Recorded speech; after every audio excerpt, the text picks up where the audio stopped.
Hey guys, it's me, K-Job, and I am back with another fresh one for you. As always, before we get started, like, comment, subscribe with one of those buttons below. Share, and tell someone to share about me. And let's get this going. So today's clip is different. This is I wanted to do a clip to set up Zack Snyder's Justice League cut because I think people need to understand why you would want to watch Justice League cut separately from my review of Justice League Zack Snyder cut, the Snyder cut, sorry. So let's just get into it, right? So Justice League is a movie from the DC comic franchise, right? You have the Marvel comics with the Avengers, X-Men, Iron Man, Spider-Man, all that stuff, right? And then you have DC comics, Batman, Superman, Wonder Woman, Aquaman, The Flash. Those are the two worlds, right? So Warner Brothers runs the DC Comics franchise, like Disney runs the Marvel Comics franchise, right? I'm telling you this so you get an idea of where the money is coming from, right? Joss Whedon did the Avengers movie, and he was brought on to Justice League movie in actually, let me back up. All right.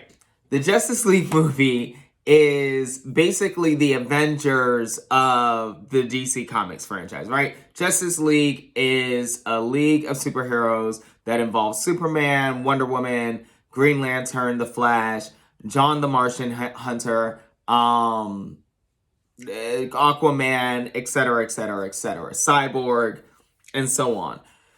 So Zack Snyder, a brilliant director, was brought on to do Justice League. He had done Superman vs. Batman, Dawn of Justice, which had not the best reception. However, as I always maintain, that's because you guys hired Ben Affleck to be Superman. I think if you guys had hired, to be Batman, I think if they had hired anyone else to be Batman, not anyone else, but someone else to be Batman, the movie reception might have been a lot different. No one wants Ben Affleck as Batman. We still don't want Ben Affleck as Batman. Now, so that reception didn't go too well, but he was still hired to do Justice League. And in his direction of Justice League, he made Justice League more focused on one of the characters, Cyborg, who is one of the first DC Black superheroes. Cyborg is half man, half robot. His parents were two genius scientists. He was in a car accident where he lost his mother, and he became half robot, half human through some experimentation by his father. Justice League, Zack Snyder's vision of Justice League was going to focus more on that. And there's a good reason why, which I'll have to talk about in the review, because if I get into it now, I'll be giving spoilers for the movie. But bottom line is, the plot for Justice League could and would revolve heavily around Cyborg's story. And I bring this up to say that the original Justice League was supposed to be focused on one of the heroes' stories, specifically Cyborg, but with the formation of the Justice League for a reason around it. Zack Snyder's vision was dark visually, but very detailed. Zack Snyder's daughter committed suicide in March 2017. And our hearts, of course, could still go out to Zack Snyder and his family, because that's a terrible loss.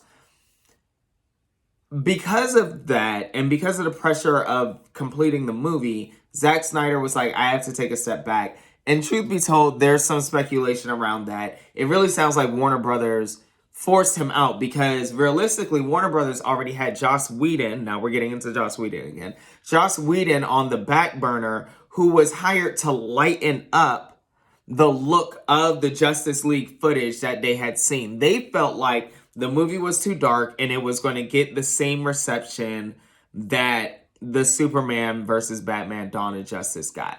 So they had hired Joss Whedon to come on and lighten up parts of the Justice League footage. When Zack Snyder's daughter committed suicide and he needed time off, Warner Brothers kind of, from what I can tell, used that moment to just completely insert Joss Whedon into the movie, cut a lot of the footage, change a lot of the story, and a lot of that story was the Cyborg story. And as I've mentioned, because it made sense with the plot, the Cyborg story being cut changed the whole movie. It changed the whole movie because suddenly the movie didn't have a focus. It didn't really make a lot of sense. And that's unfortunately what we got in 2017 when the original Justice League, which is Joss Whedon's cut of Justice League, was released. You got a lot of plot that didn't make a lot of sense. You sacrificed huge editing. Oh my gosh, editing you sacrificed.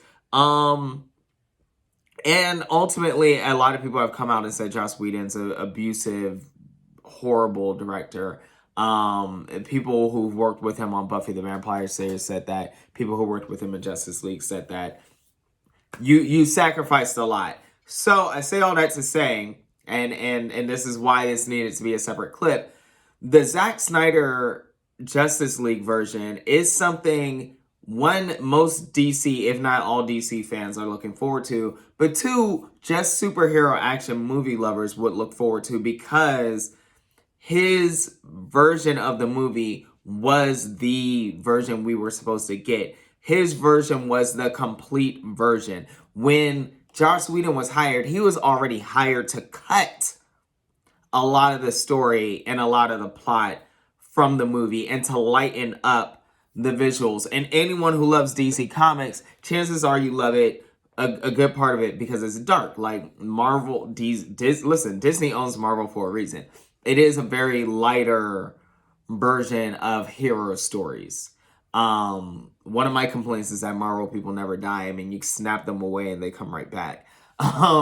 But that's not the case in DC. You know, people die, and I think that's real. But bottom line is Zack Snyder's version is darker visually and more story driven. And so that is the reason why I wanted to watch the Snyder Cut, and why I would recommend most people, even before I do my review of Snyder Cut, to watch Snyder Cut, because you're getting what was intended to be the real story. You're getting much more visuals that were left on the table. You're getting darker visuals. And you're getting the intended story, which was focused on the first Black superhero in DC Comics. And that alone is kind of a good reason to check out the Snyder Cut. So thank you for checking out this review. Well, this isn't a review. Thank you for checking out this preview of a review. And as always, like, comment, subscribe, share, tell a friend to tell a friend about me. And thank you guys for listening. I will check you guys on the next flick.